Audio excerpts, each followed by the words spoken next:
Hi പ്രിയമുള്ളവരെ, കേരളത്തെ സംബന്ധിച്ചിടത്തോളം കേരളത്തിൽ എന്ന് മാത്രമല്ല ഇന്ത്യയുടെ മിക്ക സംസ്ഥാനങ്ങളിലും ചൂട് ക്രമാതീതമായി വർദ്ധിക്കുകയാണ്. അപ്പോൾ കേരളത്തിൽ ഇപ്പോൾ ചൂട് മൂലം ഇഴജന്തുക്കളെല്ലാം പുറത്തിറങ്ങി വരുന്നു, അതുമൂലം അപകടങ്ങൾ ഉണ്ടാകുന്നു എന്ന ഒരു വാർത്തയാണ് നമ്മൾ കേട്ടുകൊണ്ടിരിക്കുന്നത്. ഇതിന് പരിഹാരം നമ്മളെ പ്രകൃതിയാൽ തന്നെ ഉള്ള ഒരു പരിഹാരം നമുക്കിവിടെ നിർദ്ദേശിക്കാം. കാരണം വീടും പരിസരവും വൃത്തിയാക്കുക എന്നുള്ളത് അതിൻ്റെ ഒരു പ്രധാന ഘടകമാണ്. ചപ്പ് ചവറുകളൊന്നും കൂട്ടിയിടാതിരിക്കുക, പരിസരമൊക്കെ വൃത്തിയായി സൂക്ഷിക്കുക, അത് പിന്നെ പ്രത്യേകം ഉണർത്തേണ്ടതില്ല. ഈ വീടും പരിസരവും ഒക്കെ വൃത്തിയാക്കിയതിനു ശേഷം നമ്മുടെ ആയുർവേദ കടകളിൽ നിങ്ങൾക്ക് എല്ലാവർക്കും ഇത് ഒരു പുതിയ അറിവൊന്നുമല്ല, പുതിയ കണ്ടുപിടുത്തവുമല്ല. പാരമ്പര്യമായി കേരളത്തിൽ ചെയ്തു വരുന്ന ഒരു സമ്പ്രദായമാണ്. അറിയാത്തവർക്കായി അത് ഇവിടെ പങ്കുവെക്കുന്നു എന്ന് മാത്രം. നമ്മുടെ സാധാരണ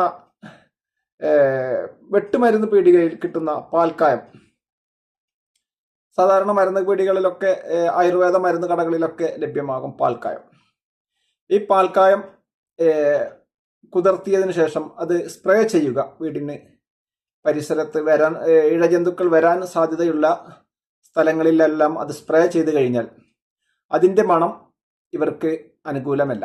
അതുകൊണ്ട് ആ പരിസരത്തേക്ക് പാൽക്കായം സ്പ്രേ ചെയ്ത പരിസരത്തേക്ക് ഇഴജന്തുക്കളൊന്നും വരുന്നതല്ല.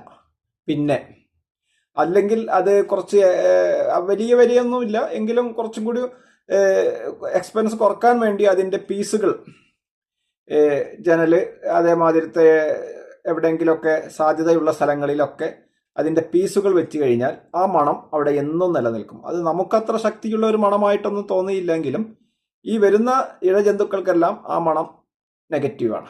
അവർ ആ മണമുള്ളിടത്തേക്ക് വരികയില്ല.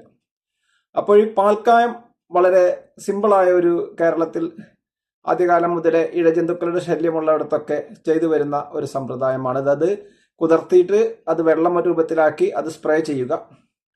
അല്ല എന്നുണ്ടെങ്കിൽ അതിൻ്റെ പീസുകൾ ഇത്തരം സ്ഥലങ്ങളിലൊക്കെ വെച്ച് കഴിഞ്ഞാൽ അതിൻ്റെ മണം ഇവർക്ക് കിട്ടണം എന്നുള്ളതാണ് ഉദ്ദേശിക്കുന്നത്. ആ മണം കിട്ടിക്കഴിഞ്ഞാൽ ആ ഭാഗത്തേക്ക് ഒരു പാമ്പ് പോലും അടുക്കില്ല. ഇത് ഒരു പുതിയ കണ്ടുപിടുത്തം ഒന്നുമല്ല, കേരളത്തിൽ പാരമ്പര്യമായി ചെയ്തു വരുന്ന ഒരു സമ്പ്രദായമാണ്. പാൽക്കായം ലഭ്യമാകുന്നത് ആയുർവേദ കടകളിലൊക്കെ ഈ പാൽക്കായം ലഭ്യമാകും. ഇത് അറിയാത്തവർക്ക് ഒരു അറിവായിരിക്കട്ടെ, ഇത് ഒന്ന് പരീക്ഷിച്ച് നോക്കൂ.